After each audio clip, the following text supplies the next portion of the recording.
All right, we're here ready for the New York City Marathon. Last big race and I guess second to last big race I was in Paris. There was rumors you were going to run. You were there. You didn't end up getting to run the Olympics. How disappointing was that? I didn't really. It sounds kind of crazy. I didn't go into Paris with any expectations. All I could do was control whether or not I was going to get on the plane, and then how I was going to handle potentially running or not. But it was, I think, a really good. I learned so much from that experience, like how to prepare for a race on the biggest stage. Hopping on a plane 5 days prior to that, abroad, emergency tapering, emergency carbo loading. I had done a really hard quality long run with, I think it would have been 7 days out from the Paris Marathon. So a lot of it was just trying to stay calm and trust myself that I would have run well. But I just controlled everything I could. I got there and ran part of the course and laid low and set myself up to run well. But when I got the call that I wasn't needed, it was fine. I think I just didn't have... And when was that? I got a call, I think the Monday before the marathon race, which would have been, I don't know the date. But the Olympic marathon was on the 11th, and I got a call the Monday before. No, when did you find out that you weren't running? Oh, I flew out Wednesday. Yeah, but when did they tell you you're not going to be on? You're not Friday. Yeah. It was a Saturday race, right? Sunday race, I think. Yeah. And then was it disappointing to see Fiona not even make it 2 miles? I don't think. I mean, it was her spot to begin with. I honestly, when I got the call, I was pretty devastated for whoever was going through whatever they were going through. And I mean, it sucks. I made it known that I was going to train to be ready just in case, but never in a million years did I think I was going to get a call on Monday. I totally thought I was in the clear a week out.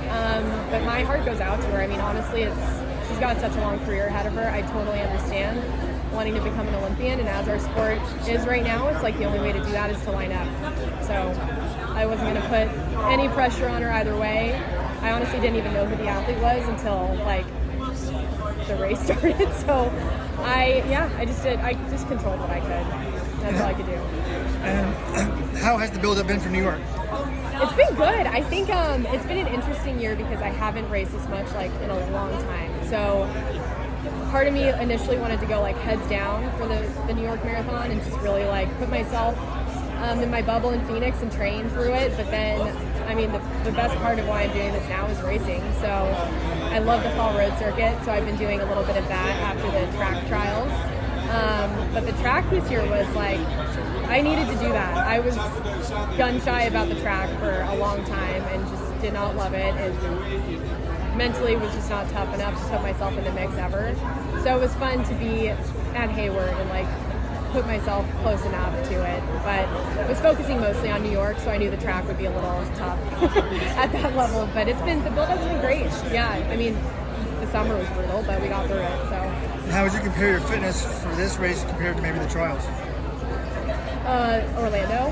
Yeah. It's different. I think the mental side of it, I'm stronger. I kind of know that I belong here. I think Orlando, I knew I could do well. Initially, my goal was top 10 there, and then I was training with some friends who'd been, on the start line at Olympic trials for the marathon before, and they're like, you need to think top 5.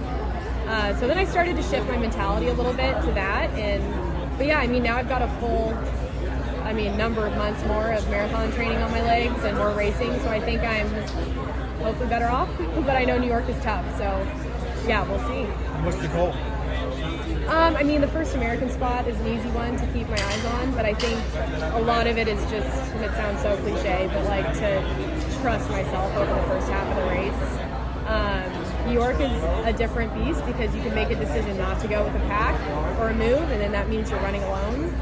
So a lot of it is just going to be making the best decision for myself in those moments over the first half of the race, and then hopefully set myself up really well to run a good back half / toughest half of the course. But yeah, I'd say that's eyes on first American and just putting myself in it. And what kind of fitness do you think what do you think you could do on a flat course? God, I really don't know. And I think I wasn't ready to line up in Chicago to really find that out yet. I think I need to kind of stay in the mentality of competing versus getting wrapped up in times. And a lot of that was, getting through the summer, and I just couldn't run 5:25s in Phoenix for a long duration of time with temperatures starting at 90 degrees at 5 a.m. So I'd love to think I could run faster than 2:23. I think, but I don't have a coach who's been like watching me train, so that's kind of a funny other side of the coin with not having that second set of eyeballs. But yeah, I think I'd be in that ballpark. The winner in Chicago ran 2:09. Yeah. What do you think of that? Oh man, I haven't been in the marathon world for very long, but I was like, holy shit, that's insane. I think the sport's just going to get faster and faster, and there's a lot that people can say about it. It's the shoes, it's this, that, the other, but like, if you think that's, obviously 2:09, I don't think I can run that right now, but like, you also can't assume that things are going on, because then you take yourself out of the conversation, and mentally you just don't put yourself in the conversation or in the mix. So it was amazing to watch.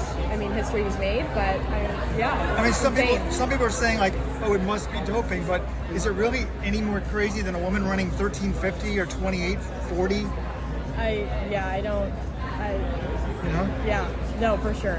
It's crazy to put it in perspective. Like, I think it's Gold Athletics who put out the chart of descending order and distance and what it would equate to for time.